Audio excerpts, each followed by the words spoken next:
Bagasaba Samuel okuva mu African Choice Holdings Limited twongeddemu ebyenjawulo ng'era bulijjo tuleeta machines zaffe eza cages, automated cages okuva Germany mu kampani gye bayita Hellman, ne tuleeta cages ez'embizzi oba machinery z'embizzi, tulina feeders, tulina drinkers, tulina following crates.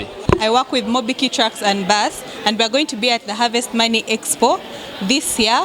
We are going to be exhibiting .fa tractors. They are very new German brand tractors that have just come into the country. Kuva mu company ya KF Agri-Tool Supplies Limited, Harvest Money Expo guno mulundi gwa munana nga twolesa era nga ku mulundi guno tubaletedde ebintu ebyenjawulo, pampo ezikuba amazzi, ebyuma ebifukirira, ebyuma ebifuuyira eddagala, kuga ebintu byonna omulimi byandibadde yeetaaga okubanga ayanguyirwa okulima tubireese. Nva mu company ya Unique World.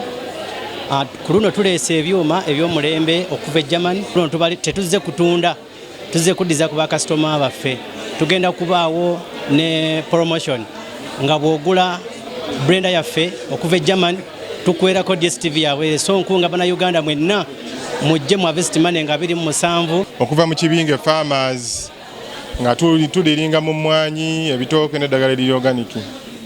So abantu mbayita mu Harvest Money mujje mulabe ku waliwo emmwanyi empya gye twaleese bagita Liberica coffee, mujje mugigezeeko, mujje mugisomeko.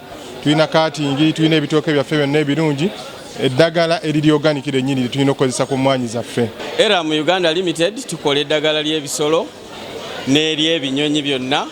Kale mujje bw'oba wali olunzeeko ne bitatambula bulungi, bw'oba olunda jangu tukwongeremu amagezi ate osobola okulaba nga ofuna bulungi mu bulunzi bwo, naddala obulunzi bw'enkoko, obw'amagoba, obulunzi bw'ente ez'amata. Kasire Breeders Mityana tudiringira mu nte ez'amata, atalabangako ente evaamu liita 7 paka ku 10. Nkusaba jangu mu expo eno olabe ku nte zino. Local Harvest is a farm that it's a poultry farm that has embraced innovation in farming. We're inviting each and every one of you to Kololo. Download the app on App Store or Google Play Store now. Vision Digital Experience, the future of media.